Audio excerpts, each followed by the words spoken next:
सूरज और ईशा का रिश्ता कौन ही बचा पाता, क्योंकि दोनों के बीच में ही इतनी बड़ी दरार पड़ गई। सूरज ने ही ईशा को घर से निकाल दिया और विदा करके भी खुद ही आया। और ये बात ईशा को यार ये उम्मीद नहीं थी सूरज से कि सूरज ऐसा करेगा। और गाइस ये सब एक ख्याली पकाव है और कुछ नहीं। सूरज और ईशा का कभी भी रिश्ता खत्म नहीं होगा। थोड़ी बहुत भाई बात खराब हो सकती है, बट रिश्ता पूरा जड़ से खत्म नहीं होगा।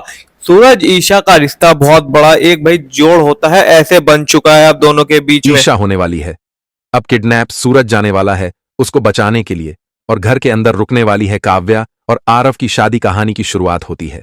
एक ऐसे दिन से जब सूरज और ईशा दोनों की जिंदगी हमेशा के लिए बदलने वाली थी। आरव और काव्या की शादी का दिन था।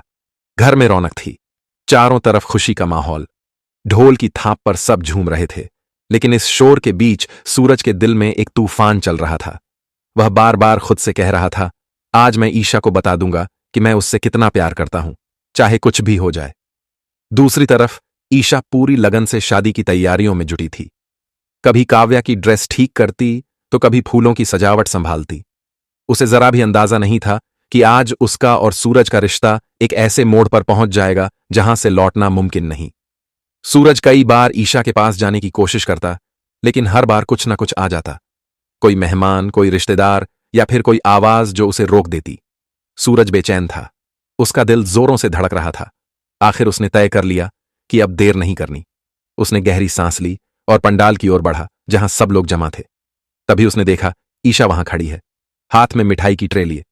वह उसके पास गया और धीरे से बोला, ईशा, मुझे तुमसे कुछ जरूरी बात करनी है। ईशा मुस्कुराकर बोली, अभी सबके सामने? सूरज ने कहा, हां, अब और नहीं रुक सकता। इतना कहकर सूरज सबके सामने चला गया। सब हैरान रह गए जब उसने ऊंची आवाज में कहा, मुझे ईशा से प्यार है। पूरा हॉल सन्न रह गया। ढोल की आवाज थम गई। हर कोई एक दूसरे की ओर देखने लगा। ईशा के हाथ से ट्रे गिर गई। मिठाई के टुकड़े फर्श पर बिखर गए। उसकी आंखों में एक साथ हैरानी और खुशी दोनों थी। सूरज उसके पास आया और बोला, ईशा, मैं तुम्हारे बिना नहीं रह सकता। अगर मेरा प्यार सच्चा है तो मैं आज सबके सामने तुम्हें अपनी पत्नी के रूप में स्वीकार करना चाहता हूं। ईशा की आंखों में आंसू आ गए। उसने कहा, अगर तुम्हारा प्यार सच्चा है तो साबित करो। अपने हाथों से मेरी मांग में सिंदूर भरो। सूरज कांपते हुए हाथों से सिंदूर की डिब्बी उठाता है और धीरे धीरे ईशा की तरफ बढ़ता है। लेकिन तभी पीछे से एक गरजती आवाज आई, रुको सूरज। सबकी निगाहें दरवाजे की ओर गई। वहां खड़ा था गुलाब सिंह, गुस्से से तमतमाया हुआ चेहरा, आंखों में आग। उसने चिल्लाकर कहा, तेरी हिम्मत कैसे हुई मेरी बेटी को छूने की? ये मेरी बेटी है, तेरी नहीं। तू इसके लायक भी नहीं। सूरज का चेहरा उतर गया। उसने झुकते हुए कहा, सर, मैं ईशा से सच्चा प्यार करता हूं। मैं उसे कभी दुख नहीं दूंगा। मैं आपका बहुत सम्मान करता हूं, लेकिन उससे दूर भी नहीं रह सकता। गुलाब सिंह ने गुस्से में कहा, अगर तूने मेरी बेटी का नाम भी लिया तो मैं तुझे जिंदा गाड़ दूंगा। यह सुनकर ईशा रो पड़ी। उसने कहा, पापा, आप गलत हैं। सूरज मुझसे सच्चा प्यार करता है और मैं भी उससे प्यार करती हूं। अब आप हमें कोई अलग नहीं कर सकता। लेकिन गुलाब सिंह का गुस्सा थमने का नाम नहीं ले रहा था। वह बोला, तू पागल हो गई है ईशा। सूरज मुझे भगवान मानता है, वह कभी मेरे खिलाफ नहीं जाएगा। ईशा यह सुनकर सन्न रह गई। उसके पैरों तले जमीन खिसक गई। उसे डर लगने लगा कि कहीं सच में सूरज उसके पापा की बात मानकर उसे छोड़ न दे। मगर उसी पल उसके भीतर एक हिम्मत जागी। उसने सोचा, अब बहुत हुआ। अब उसे सूरज के सामने अपने पिता का असली चेहरा लाकर रहना होगा। अगर आप भी ईशा के फैन हैं तो चैनल को सब्सक्राइब करें। उसी रात जब पूरा घर सो रहा था, ईशा चुपके से गुलाब सिंह के कमरे में गई। उसके हाथ में एक फाइल थी जिसमें उसके पिता की सारी सच्चाई दर्ज थी, झूठ, धोखा और लालच की कहानी। उसने फाइल खोली तो उसके पन्ने उड़ने लगे। हर पन्ने में लिखा था एक नया पाप। तभी पीछे से आवाज आई, ईशा, तुम यहां क्या कर रही हो? वह सूरज था। ईशा ने आंखों में आंसू लिए कहा, तुम्हें सच्चाई जाननी चाहिए। सूरज, जिसे तुम भगवान मानते हो, वही तुम्हारे प्यार का सबसे बड़ा दुश्मन है। सूरज हिल गया। उसने फाइल ली, पन्ने पढ़े और जैसे जैसे हर राज खुलता गया उसकी आंखों में अविश्वास बढ़ता गया। उसने कांपती आवाज में कहा, यह सब झूठ है ना ईशा? ईशा ने गहरी सांस लेकर कहा, काश यह झूठ होता सूरज, लेकिन यह सच है। सूरज के हाथों से फाइल गिर गई। उसकी आंखों से आंसू बह निकले। उसने कहा, मैंने जिन हाथों से आशीर्वाद मांगा उन्हीं हाथों ने तुम्हें दर्द दिया। ईशा ने उसका हाथ पकड़ा और कहा, अब सही और गलत का फैसला तुम्हें करना है।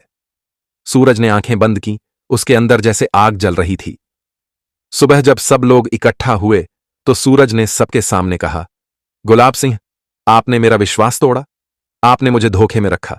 अब मैं सिर्फ ईशा का हूं और आज सबके सामने मैं उसे अपनी पत्नी के रूप में स्वीकार करता हूं। गुलाब सिंह तिलमिला उठा। उसने कहा, अगर तूने यह कदम उठाया तो मैं तेरा नामो निशान मिटा दूंगा। सूरज ने दृढ़ आवाज में कहा, आप मुझे मिटा सकते हैं लेकिन हमारे प्यार को नहीं। सबके सामने सूरज ने सिंदूर की डिब्बी उठाई और कांपते हाथों से ईशा की मांग में सिंदूर भर दिया। वहां मौजूद हर आंख नम हो गई। पंडित जी की आवाज गूंजी, अब यह दोनों 7 जन्मों तक एक दूसरे के हो चुके हैं। ईशा की आंखों में खुशी के आंसू थे।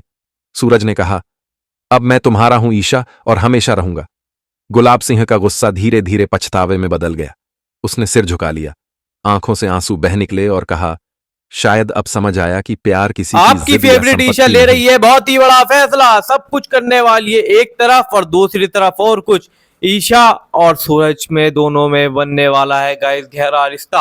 अब दोनों का ब्रह्मचर्य टूटने वाला है और दोनों भाई शादी करने वाले हैं दोबारा से, रियल वाली। कुछ दिन के लिए ईशा ने मतलब सूरज ने अपने घर से कह दिया सामान पैक कर लो अपने घर चले जाओ, बट दोनों अब दोबारा से सही तरीके से करेंगे शादी। क्योंकि यार ऐसे तो सही नहीं है ना, मतलब यार बिना मतलब प्रॉपर उस तरीके से रहना सही नहीं है। अबे दोनों जैसे हस्बैंड वाइफ होते हैं ऐसे रहेंगे। ईशा सूरज का रिश्ता मजबूत होगा। ईशा भाई अपने सब तरीके से सब चीज करेगी और सूरज भी सब कुछ करेगा। सूरज ईशा के लिए गाइस अभी से आप वीडियो को लाइक कर दो और चैनल को भी सब्सक्राइब कर देना, क्योंकि आप बाद में भूल जाते हो ना गाइस, इस वजह से बोलना पड़ रहा है मुझे। ईशा इस समय बहुत बड़ा फैसला एक ये भी ले रही है कि सूरज तुम्हारे बिना मेरा कोई नहीं है इस दुनिया में और ना मुझे कुछ अच्छा लगता है। तो सूरज इस बात को देखकर ईशा की तरफ को भाई सब कुछ अपना मतलब कुर्बान कर देता है और ईशा के लिए सूरज सच में ही कुछ भी कर सकता है। ईशा के लिए सूरज किसी को जान से मार सकता है तो किसी की जान भी ले सकता है। और भाई शादी तो इन्होंने करा दी, रिया की चाल वाल सब फ्लॉप हो गई, पर रिया बहुत बड़ी चाल चलने वाली है। अब इन दोनों का रिश्ता तोड़वाने के लिए वो पूरी लगी पड़ी रहेगी रिया। और भाई जो गुलाब सिंह है, गुलाब सिंह की तरफ से भी रिया चालबाजी चलेगी, उन दोनों का रिश्ता भी तोड़वाएगी। पर ईशा ही अलग ही करने वाली है सब कुछ, क्योंकि ईशा और सूरज के बीच में भाई बहुत ही ज्यादा दिक्कतें आ रही है। ईशा मतलब रिया यार दिक्कत आती नहीं, ये दिक्कत डालने वाले जो है ना ये डालते हैं दिक्कत, वरना इन सबकी तो लाइफ बहुत ही अच्छी और बहुत ही मतलब एक होता है ना भाई अच्छे से कटना बीतना उस तरीके से, और अच्छी खासी चल भी रही है। बट ये ईशा कहीं ना कहीं टांग अड़ाएगी और बहुत बड़ी दिक्कतें फिर से क्रिएट करेगी। चलो हम भी देखते हैं ईशा सूरज कब तक जोर नहीं मारते।